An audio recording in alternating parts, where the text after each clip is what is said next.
네, 제14 비상대책위기를 시작합니다.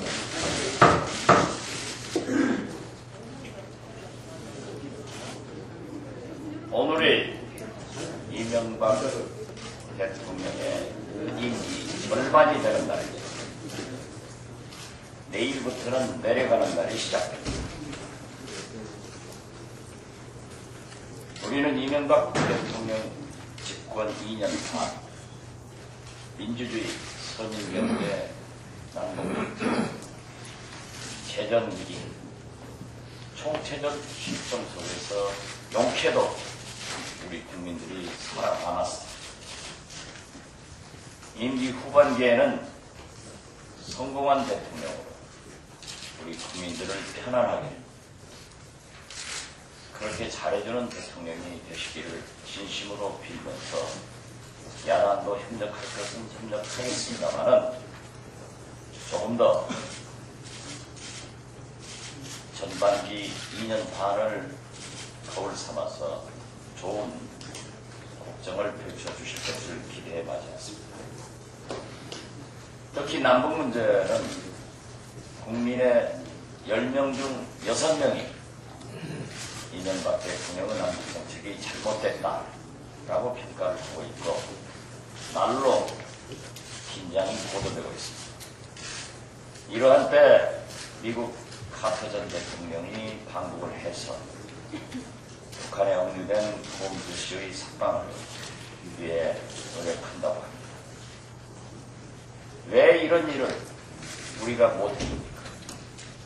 과거 민주정부 10년에는 이러한 일들을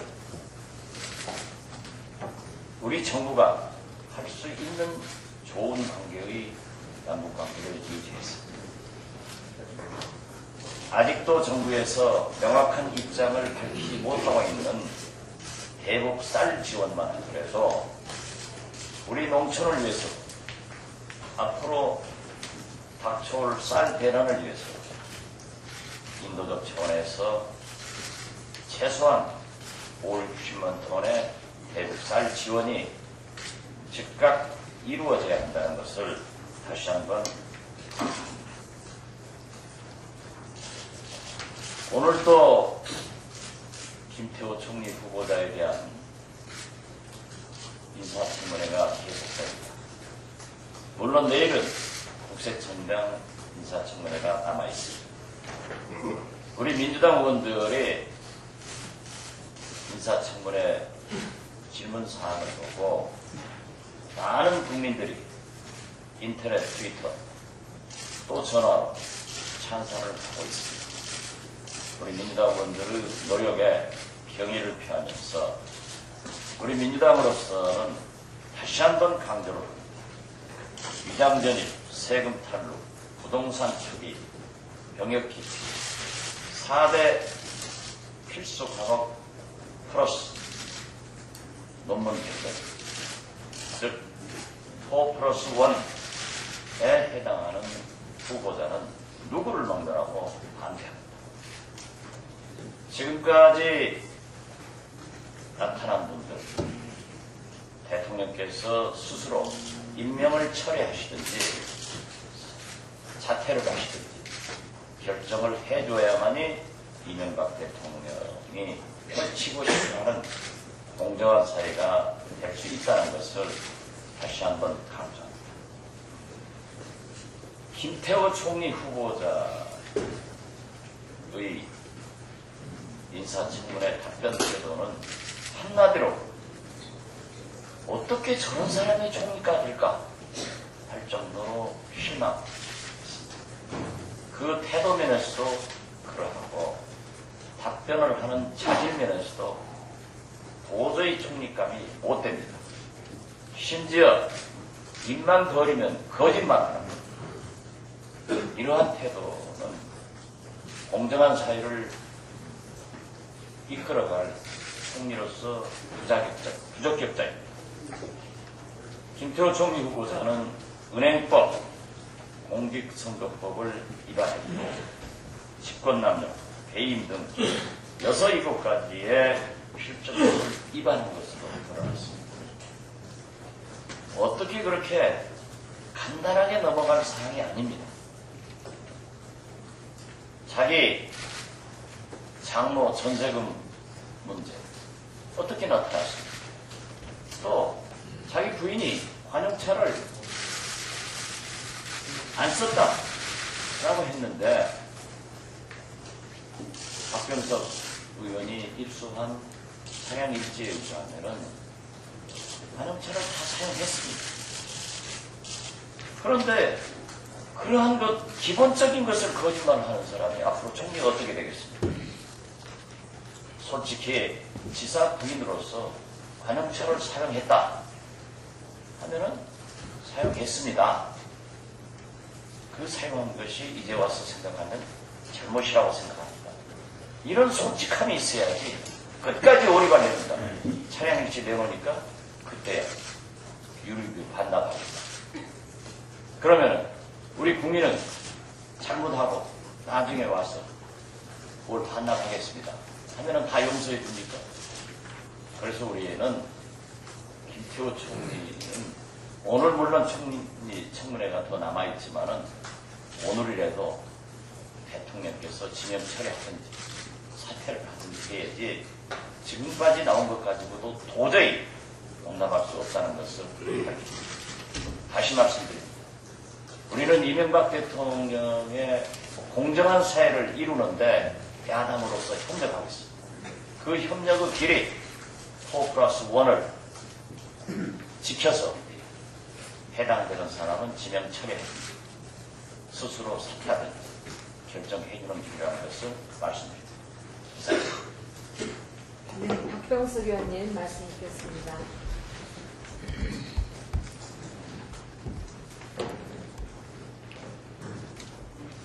예, 이번에 단행된 3기 중풍 내각은 총체적으로 불법 죄송 내각입니다. 총리는 탈법, 불법, 거짓말로 일관하고 있습니다. 그리고 장관들은 사과와 죄송하다는 것을 연발하고 있습니다. 예, 노무현 대통령이나 김대중 대통령 시절이라면 청문회를 통과할 사람은 단 한 명도 없습니다. 2002년도 죄송합니다. 2002년도 장대환 두 총리의 낙마가 위장 전입 하나 때문이었습니다. 그리고 김병준 교육부 총리의 낙마도 논문 표절 하나였습니다. 지금은 최소한 반칙 2관왕 3관왕입니다. 이 정부의 도덕적 불감증을 질책하지 않을 수 없습니다. 더 중요한 것은 청와대가 위장 전입에 대해서는 사회적 합의가 필요하다. 교육의 목적으로 위장 전입한 것은 다시 생각해야 되지 않느냐 하는 이중잣대에 절망하지 않을 수 없습니다. 서민에게 적용되는 법 따로 있고 장관 후보자에게 적용되는 법이 따로 있습니까? 그것이 공정한 사회, 정의로운 사회입니까? 그리고 특히 신재민 장관은 부동산업자로 등록하십시오. 17번의 부동산 전매, 그건 부동산 매매업자입니다. 양도소득세를 물릴 것이 아니라 종합소득세를 물려야 합니다. 그리고 이재훈 장관 내정자에게 묻습니다. 수십억 재산가가 은퇴하면 쪽방촌에서 노후를 보내려고 했던 것인지 답변하셔야 합니다. 어제 청문회에서 제가 제기했던 문제입니다. 이번 3기 내각 후보자는 헌법을 위반했습니다. 우리나라 헌법은 국무총리는 국무위원을 대통령에게 제청해야 한다 이렇게 되어 있습니다. 그러나 이번 임명된 내각은 개각 발표가 있은 이후 다음 날에 제청 절차가 이루어졌습니다. 명명백백하게 실체적으로도 그리고 형식적으로도 헌법을 위배한 겁니다. 그러한 사실은 총리실에서도 확인할 수 있을 뿐만 아니라 이재호 내정자가 스스로 인정했습니다. 총리와 총리 내정자에게 어떤 통보도 협의도 받은 바 없다. 헌법을 위배하는 내각 원천무효인지 검토해야 됩니다. 이상입니다. 박기춘 의원님 말씀 듣겠습니다. 네, 아시는 것처럼 우여곡절 끝에 어제 MBC PD 수첩이 방영됐습니다. 지난 17일 방영 예정이었었습니다만 그 PD 수첩 4대강 수심 6m의 비밀 이 편이 우여곡절 끝에 어젯밤 방영됐다는 말씀 다 들으신 바 같습니다. 그런데 기존의 PD 수첩과 비교해보면 어떻습니까? 뭔가 부족한 2% 부족한 느낌을 받았습니다. 기승전결이 결여된 그야말로 안고 없는 찐빵이라고 얘기하는 사람들이 많습니다. 그럼에도 불구하고 PD 수첩 방영 내용 충격적입니다. 2008년 6월 이명박 대통령의 대원화 포기 이후에 4개월 만에 비밀팀이 가동됐다고 합니다. 비밀팀에는 이명박 대통령의 고등학교 후배로 바로 영토의 교원인 청와대 행정관도 참여했다고 합니다. 4대강 수심을 6m로 한 것은 4대강 공사가 사실상의 대원화 첨단계임을 입증해 보인 거라고 믿어 의심치 않습니다. 민주당이 4대강 공사의 의무를 제기하는 것은 과도한 준설, 대원화를 의심케 하는 대형부 건설이 고스란히 문제점으로 드러났다고 하는 것이 자명하게 드러났습니다.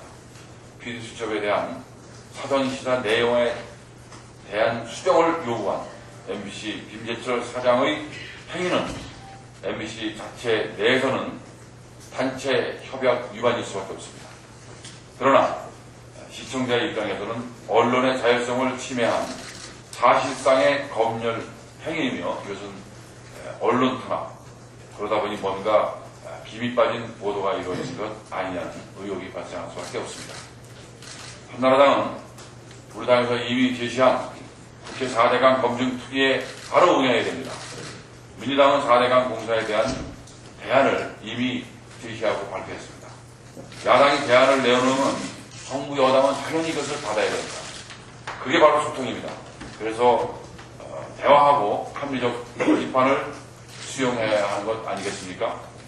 한나라당 국회 4대강 검증특위 구성에 바로 응하기 바라면서 제3, 4.3 축구합니다. 네. 최철국 의원님 말씀 듣겠습니다.